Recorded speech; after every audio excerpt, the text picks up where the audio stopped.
Hello everyone, welcome to our YouTube channel study for you. Friends, आज का हमारा topic है भूमंडलीय ताप वृद्धि। आज हम भूमंडलीय ताप वृद्धि के बारे में पढ़ेंगे, जिसे हम ग्लोबल वार्मिंग कहते हैं। ठीक है, हम इसका अर्थ पढ़ेंगे, इसका कारण, इसके हानियां और इसके बचाव भी देखेंगे। जिसे इंग्लिश में हम बोलेंगे तो meaning, causes, disadvantages and prevention of global warming. जैसे कि आप नीचे देख सकते हैं, ये हमारी पृथ्वी है जिसके चारों तरफ आग लगी हुई है। ठीक है, जैसे हम ये कह सकते हैं कि ये पृथ्वी का ताप है जो लगातार बढ़ता जा रहा है। ओके, आगे हम इसके बारे में डिटेल से पढ़ते हैं। तो पहला पॉइंट है हमारा ग्लोबल वार्मिंग का अर्थ, मीनिंग ऑफ ग्लोबल वार्मिंग। ठीक है, जैसा कि हम सब ने कभी न कभी ग्लोबल वार्मिंग के बारे में सुना ही होगा, पर अधिकांश लोगों को आज भी कंफ्यूजन बना हुआ है ग्लोबल वार्मिंग को लेकर कि आखिर है क्या ग्लोबल वार्मिंग। कंफ्यूजन कहीं ना कहीं बना हुआ है। देखिए, मैं आपके कंफ्यूजन को क्लियर करती हूँ कि आखिर ग्लोबल वार्मिंग होता क्या है, ताकि आगे के टॉपिक को पढ़ने में हमें आसानी हो। सबसे पहले आपको ग्लोबल वार्मिंग का कंफ्यूजन मैं क्लियर करती हूँ। देखिए, ग्लोबल वार्मिंग का मतलब क्या है? कहने का मतलब कि हमारी पृथ्वी के जो वातावरण है, हमारे पृथ्वी के वातावरण में तापमान की वृद्धि होना। ठीक है, हमारे पृथ्वी के वातावरण में तापमान की वृद्धि होना कहने का मतलब कि हमारी पृथ्वी में गर्मी अधिक होना, गर्मी बढ़ना, या फिर तापमान बढ़ना, लगातार तापमान बढ़ रहा है, उसी को हम ग्लोबल वार्मिंग कहते हैं। ठीक है, अब देखिए, जब तापमान बढ़ेगा, हमारी पृथ्वी में गर्मी अधिक होगी, तो उसके बहुत ज्यादा नुकसान भी होंगे। तो हम आगे बढ़ते हैं इस पॉइंट के बारे में। आधुनिक औद्योगिकी के बढ़ते प्रयोग से जीवाश्म ईंधन के उपयोग में वृद्धि हुई है, जिससे उत्सर्जित गैसें जैसे carbon dioxide, methane, nitrous oxide, hydrofluorocarbons, sulphur dioxide आदि की मात्रा वायुमंडल में बढ़ गई है। अब देखिए, हमारी जो पृथ्वी है या फिर हमारे देश में क्या हो रहा है, इंडस्ट्रीज का यूज बहुत ज्यादा हो रहा है, फैक्ट्रीज का यूज बहुत ज्यादा हो रहा है। तो इन फैक्ट्रीज में जीवाश्म ईंधन का यूज ज्यादातर किया जा रहा है। ठीक है, तो इन जब जीवाश्म ईंधनों का यूज करते हैं तो उससे क्या होता है, कई तरह की हार्मफुल गैसें निकलती हैं। अब उन गैसों में क्या क्या है, जैसे कार्बन डाइऑक्साइड हो गया, मीथेन हो गया, नाइट्रस ऑक्साइड हो गया, हाइड्रोफ्लोरोकार्बन्स हो गए, सल्फर डाइऑक्साइड। ये सारी गैसें जो हमारे पृथ्वी के वायुमंडल के लिए काफी हार्मफुल है, काफी नुकसानदायक है। अब ये जो गैसें हैं, ये फैक्ट्रीज से उत्सर्जित होती हैं, जिसके कारण क्या होता है, ग्लोबल वार्मिंग जनरेट होता है। अब देखिए कैसे जनरेट होगा।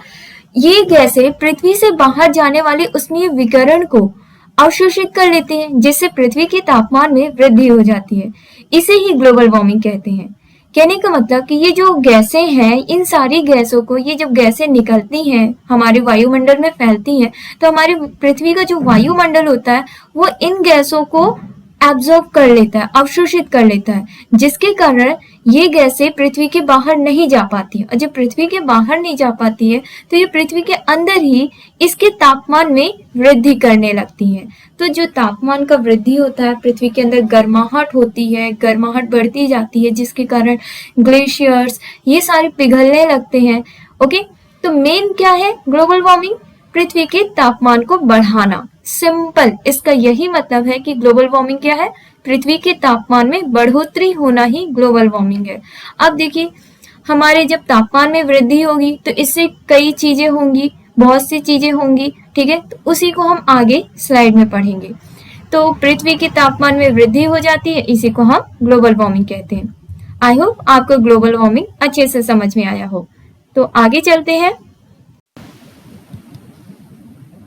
तो सेकंड स्लाइड में हमारा ग्लोबल वार्मिंग के कारण, कॉजेस ऑफ ग्लोबल वार्मिंग।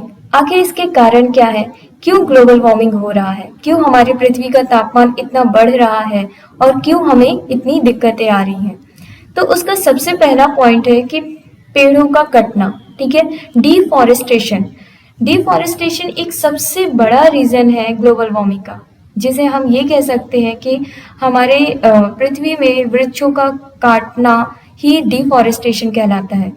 अब यहाँ पे है वृक्षों का निरंतर कटना, जिससे कार्बन डाइऑक्साइड की मात्रा बढ़ रही है। क्योंकि ये कार्बन डाइऑक्साइड प्रकाश संश्लेषण में उपयोग नहीं हो पाएगी। इसलिए वृक्षारोपण अधिक होना जरूरी है। अब देखिए, निरंतर लगातार वृक्षों की अगर कटाई होती रहेगी तो हमारे पृथ्वी में क्या होगा, कार्बन डाइऑक्साइड की मात्रा बहुत ज्यादा हो जाएगी। ओके, जिसके कारण प्रकाश संश्लेषण नहीं बन पाएगा। ओके, तो जब वृक्ष नहीं होंगे तो उसके कारण क्या होगा, तापमान की वृद्धि होगी। आगे है जीवाश्म ईंधन। कोयला, पेट्रोल, डीजल जैसे पदार्थों का पूर्णतः दोहन नहीं होना चाहिए। इससे भी कार्बन डाइऑक्साइड, कार्बन मोनोऑक्साइड जैसी गैसें वायुमंडल में बढ़ने लगती हैं। इसलिए जीवाश्म ईंधन का पूर्ण दहन के प्रयास होने चाहिए। देखिए, अब हमारे देश में या पूरे विश्व में जीवाश्म ईंधन, फॉसिल फ्यूल्स का बहुत ज्यादा यूज किया जा रहा है। स्पेशली इंडस्ट्रीज में इन सब चीजों का बहुत यूज हो रहा है, जिसके कारण क्या हो रहा है, कार्बन डाइऑक्साइड और कार्बन मोनोऑक्साइड जैसी गैसें की बढ़ोतरी हो रही है। तो ये जब बढ़ेगा तो हमारी पृथ्वी क्या कर लेगी, इन गैसों को अवशोषित कर लेगी और ये बाहर नहीं जा पाएगी। और जब बाहर नहीं जा पाएगी तो हमारी पृथ्वी का जो वातावरण होगा वो काफी गर्म हो जाएगा, इसके तापमान में वृद्धि हो जाएगी। तो हमें क्या करना होगा, हमें ये जीवाश्म ईंधन और कोयला, पेट्रोल, डीजल इन सब का कम से कम यूज करना होगा। कोशिश करें कि बहुत ही कम यूज करें, जिससे कि हम ग्लोबल वार्मिंग से बच सके। आगे है बढ़ते रेफ्रिजरेटरों, अग्निशमन यंत्रों, एरोसोल्स तथा फोम के उपयोग से ग्लोबल वार्मिंग होता है, क्योंकि इनसे क्लोरोफ्लोरोकार्बन मुक्त होकर वायुमंडल में जमा होती है। अब देखिए कि एक तो हमने सबसे आगे देखा था कि औद्योगिक, ठीक है, जो इंडस्ट्रीज है उसके का वो एक बहुत बड़ा रीजन है ग्लोबल वार्मिंग का।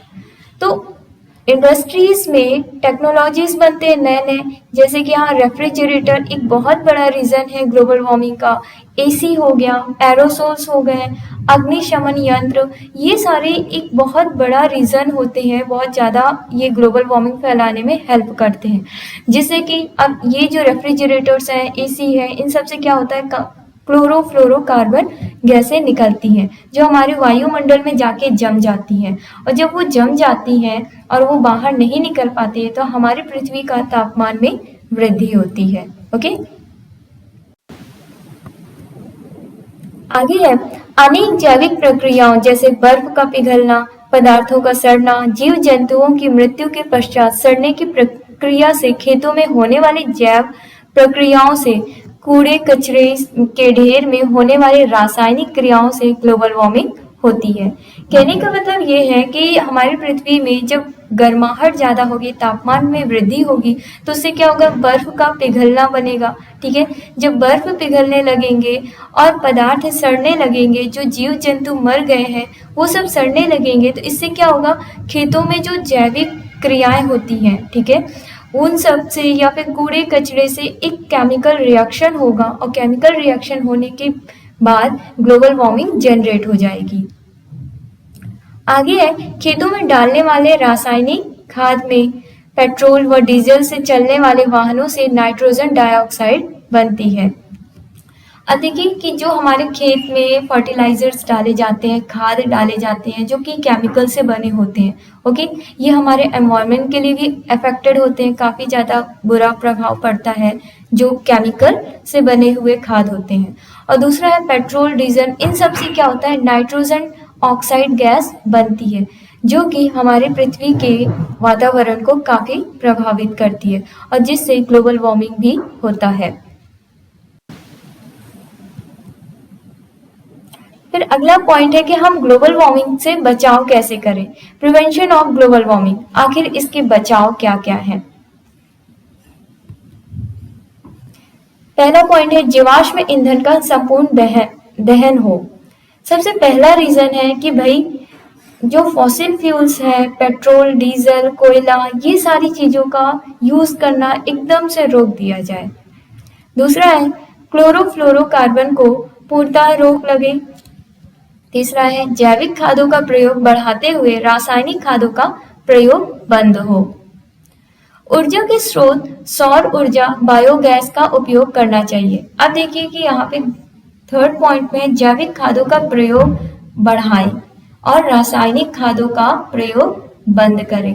तो जो केमिकल से बने हुए फर्टिलाइजर्स हैं उनका यूजेस बंद किया जाए और उनकी जगह में हम जैविक खादों का यूज करें जो कि प्राकृतिक रूप से बनती है, जैसे गोबर से बनता है या फिर फूड को सड़ा के बनाया जाता है जैविक खाद। ये सारे क्या होते हैं, ये जो जैविक खाद होते हैं जो हमारे एनवायरमेंट को गलत तरीके से अफेक्ट नहीं करते हैं।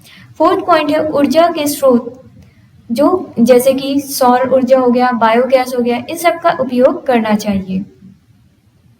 अधिक से अधिक वृक्ष लगाना एवं जनसंख्या वृद्धि पर नियंत्रण करना। तो इस स्लाइड में हम पढ़ेंगे ग्लोबल वार्मिंग से हानियां, डिसएडवांटेजेस ऑफ ग्लोबल वार्मिंग। अब देखिए फ्रेंड्स, ग्लोबल वार्मिंग से क्या क्या नुकसान है उसको हम पढ़ेंगे। सबसे पहला रीजन तो यही है कि भाई ग्लोबल वार्मिंग है, तापमान बहुत ज्यादा है हमारी पृथ्वी में, बढ़ रहा है, तो उससे हमें बहुत से नुकसान होंगे। गर्मी बहुत बढ़ेगी, पेड़ पौधों में आग लग सकती है, हमारे जंगलों में आग लग जाएगी, पानी की कमी हो जाएगी, सूखा पड़ जाएगा। जब गर्मी बहुत होगी, धूप बहुत ज्यादा निकलेगी, तो उससे क्या होगा कि पानी बहुत जल्दी वाष्पीकरण होने लगेगा, सूख जाएगा, हमारे जंगलों में आसानी से आग लग जाएगी जिससे जीव जंतुओं को नुकसान होगा और बहुत से प्रदूषण होने लगेंगे। तो ये सारे हम आगे पॉइंट्स में पढ़ते हैं। पहला है निरंतर पृथ्वी के तापमान का बढ़ना। पहला है निरंतर पृथ्वी के तापमान का बढ़ना। तापमान के बढ़ने से पृथ्वी का वाष्पीकरण बढ़ेगा जिससे उपलब्ध पानी की कमी होगी। अब जब पृथ्वी का तापमान लगातार बढ़ता रहेगा, लगातार गर्मी बढ़ती रहेगी, तो इससे क्या होगा, जो हमारे पृथ्वी का पानी है वो बहुत जल्दी वाष्पीकरण होने लगेगा। जब पानी का वाष्पीकरण होने लगेगा तो इससे क्या होगा, पानी सूख जाएगा, पानी जल्दी नहीं आ पाएगा, तो उसकी कमी हो जाएगी। आगे है पृथ्वी के तापमान बढ़ने से ध्रुवों पर एकत्रित बर्फ पिघलने लगेंगे और समुद्र का स्तर बढ़ जाएगा जिससे जो समुद्र तट के देश हैं या जो समुद्र तट में आबादी रहती है उन सब के लाइफ स्टाइल में काफी खतरा पड़ जाएगा। और ये जब पानी हमारे देश के अंदर आ जाएंगे, हमारे पीने वाले पानी के अंदर बाढ़ के द्वारा या फिर सुनामी के थ्रू आ जाएंगे, तो इससे क्या होगा, हमारा पूरा पानी नमकीन हो जाएगा। और जब उसमें नमक की मात्रा अधिक बढ़ जाएगी तो वो पानी पीने में बहुत समस्याएं होंगी। ओके, आई होप आपको ये पॉइंट समझ में आए हो। कहने का मतलब कि दोनों ध्रुव, हमारे जो उत्तरी ध्रुव है और दक्षिणी ध्रुव है, यहाँ पे सूर्य की प्रकाश डायरेक्ट नहीं पहुंच पाती है, जिसके कारण यहाँ पे बहुत ठंड होती है और बर्फ जमा रहता है। ओके, जब ये बर्फ अगर ग्लोबल वार्मिंग के कारण या अधिक तापमान बढ़ने के कारण पिघलने लगेंगे तो इसका पानी कहाँ जाएगा, इसका पानी समुद्र में जाएगा। और समुद्र में जब पानी जाएगा तो समुद्र का लेवल बढ़ने लगेगा, उसका जल स्तर ऊपर बढ़ने लगेगा। और जब ऊपर बढ़ेगा तो वो कहाँ जाएगा, देशों के अंदर जाएगा जहाँ जनसंख्या रहती है, आबादी रहती है। अब उनके लाइफ स्टाइल में काफी खतरा होगा, वहां पे बाढ़ हो जाएगी, हो सकता है सुनामी आ जाए। तो ये सारे रीजन के कारण अगर जहां जहां समुद्र का पानी जाएगा वहां का पानी कैसा हो जाएगा, नमक वाला हो जाएगा, जिससे पीने में काफी समस्याएं आएंगी। आगे पेड़ पौधों एवं जीवों की अकाल मृत्यु हो सकती है जिससे असामयिक वर्षा अथवा सूखा पड़ेगा। भाई जब पेड़ पौधे या जीव ही नहीं रहेंगे तो इससे क्या होगा, कभी भी वर्षा होगी या फिर सूखा पड़ जाएगा। ये सारे रीजंस है। दूसरा है जल एवं, फिर अगला है जल एवं वायु प्रदूषण तेजी से बढ़ेगा। तो ये थी हमारे ग्लोबल वार्मिंग की हानियां जिसे हमें रोकना है, और रोकने के लिए हमें पूरी कोशिश करनी है कि हम जैविक ईंधनों का यूज ना करें। ये कोयला है, फॉसिल फ्यूल्स है, इन सब का यूज बंद करें। तो फ्रेंड्स, ये रहा हमारा आज का topic global warming. I hope आपको समझ में आया होगा। फ्रेंड्स, यदि आपको स्टडी से रिलेटेड कोई भी नोट्स चाहिए तो आप हमारी वेबसाइट sarkariguider.in पर विजिट कर सकते हैं। यदि आपको वीडियो पसंद आया हो तो आप please like, subscribe and share करें। Thank you.